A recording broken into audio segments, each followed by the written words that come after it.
Shalom, selamat pagi. Selamat bertemu dalam Renungan Harian Toraja, edisi Jumat 24 Juli 2026. Kita akan membaca dan merenungkan firman Tuhan, tetapi sebelumnya kita berdoa. Bapa di dalam surga, kami mengucap syukur atas anugerah kehidupan dan hari yang baru yang boleh kami nikmati pagi ini. Saat ini kami datang untuk membaca dan merenungkan firman-Mu. Siapkan hati dan pikiran kami, buka telinga kami untuk mendengarkan firman-Mu. Dalam nama Tuhan Yesus kami berdoa. Amin. Pembacaan firman Tuhan pagi ini terambil dari kitab Kisah Para Rasul pasalnya yang pertama, ayat 15 sampai 20. Firman Tuhan berbunyi, Matias dipilih menggantikan Yudas.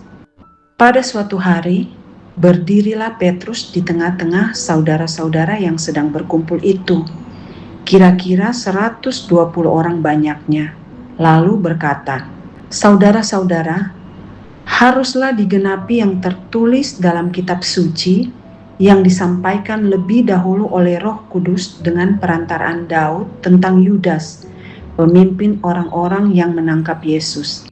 Dahulu ia termasuk salah seorang dari kami dan menerima bagian di dalam pelayanan ini. Yudas ini telah memperoleh sebidang tanah dari upah kejahatannya. Lalu ia jatuh tertelungkup dan perutnya terbelah sehingga semua isi perutnya tertumpah keluar. Hal itu diketahui oleh semua penduduk Yerusalem, sehingga tanah itu mereka sebut dalam bahasa mereka sendiri Hakal Dama, artinya tanah darah. Sebab ada tertulis dalam kitab Mazmur, biarlah perkemahannya menjadi sunyi, dan biarlah tidak ada penghuni di dalamnya, dan biarlah jabatannya diambil orang lain. Amin. Tema renungan pagi ini, Tuhan setia, dalam bahasa Toraja Tontong Makaritu Tutupuang. Para murid Yesus pernah mengalami pengalaman pelayanan yang amat menyakitkan ketika salah seorang di antara mereka melakukan pengkhianatan. Yudas Iskariot yang selama ini bersama-sama melayani dengan Yesus justru menjual Yesus hanya dengan 30 keping perak. Dalam Kisah Para Rasul 1 ayat 15-20 diceritakan bahwa para murid sangat kecewa atas peristiwa itu. Namun mereka tidak larut dalam kekecewaan. Mereka berkumpul dan berusaha melanjutkan pelayanan dengan memilih orang yang akan menggantikan Yudas. Melalui perkataan Rasul Petrus, para murid diingatkan bahwa semua itu tidak terjadi di luar rencana Tuhan, bahkan telah dinubuatkan.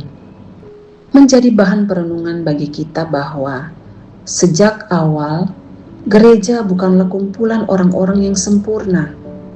Gereja sejatinya persekutuan orang-orang yang lemah, tetapi senantiasa dipimpin oleh Tuhan yang setia. Karena itu, tidak heran jika dalam kehidupan jemaat sekarang pun kita bisa mengalami kekecewaan. Begitupun dalam keluarga, tongkonan, bahkan dalam pelayanan gereja. Kadang ada perkataan atau tindakan yang melukai hati dan melahirkan kekecewaan. Namun firman Tuhan mengingatkan kita bahwa itu semua tidak akan menghentikan pekerjaan Tuhan. Ia terus berkarya agar persekutuan itu tetap hidup. Yang terpenting adalah bagaimana orang percaya tetap menjaga persekutuan. Para murid tidak bubar karena kekecewaan itu. Mereka tetap berkumpul, berdoa, dan melanjutkan pelayanan. Karena itu, sebagai jemaat Tuhan, kita dipanggil untuk tetap hidup dalam kebersamaan, saling menguatkan, dan terus berjalan dalam rencana Tuhan. Sebab yang menentukan perjalanan gereja bukan kelemahan manusia, tetapi kesetiaan Tuhan yang selalu memimpin umat-Nya. Amin. Mari kita berdoa. Pujian, hormat, dan kemuliaan hanya bagimu Bapa di sorga. Terima kasih untuk firman yang telah kami baca dan dengarkan. Biarlah firman yang kami dengar ini dapat tertanam, bertumbuh, dan berbuah dalam hidup kami sehari-hari. Mampukan kami juga untuk menjadi pelaku firman dan bukan hanya pendengar saja. Bapa di dalam surga, kami membawa doa kami untuk persekutuan kami di Gereja Toraja Jemaat Tangerang. Berkati seluruh jemaat-Mu dimanapun mereka berada. Tuhan kiranya memulihkan yang sakit, menghiburkan yang berduka, serta mencukupkan setiap kebutuhan anggota jemaat yang ada. Berikan juga kekuatan untuk saling mengasihi dan melayani satu sama lain. Kami juga berdoa untuk bangsa dan negara kami. Berkati para pemimpin kami, berikan mereka hikmat agar dapat menjalankan tugas dengan adil dan bijaksana. Berikan juga kedamaian dan kerukunan di negeri kami ini. Bapa di dalam surga, kami menyerahkan seluruh kehidupan kami, keluarga kami, pekerjaan kami dalam tangan kasih-Mu. Sertai langkah kami agar di sepanjang minggu ini, bahkan di sepanjang kehidupan kami, nama-Mu saja yang dimuliakan. Ini doa kami, di dalam nama Tuhan Yesus, kami berdoa dan bersyukur.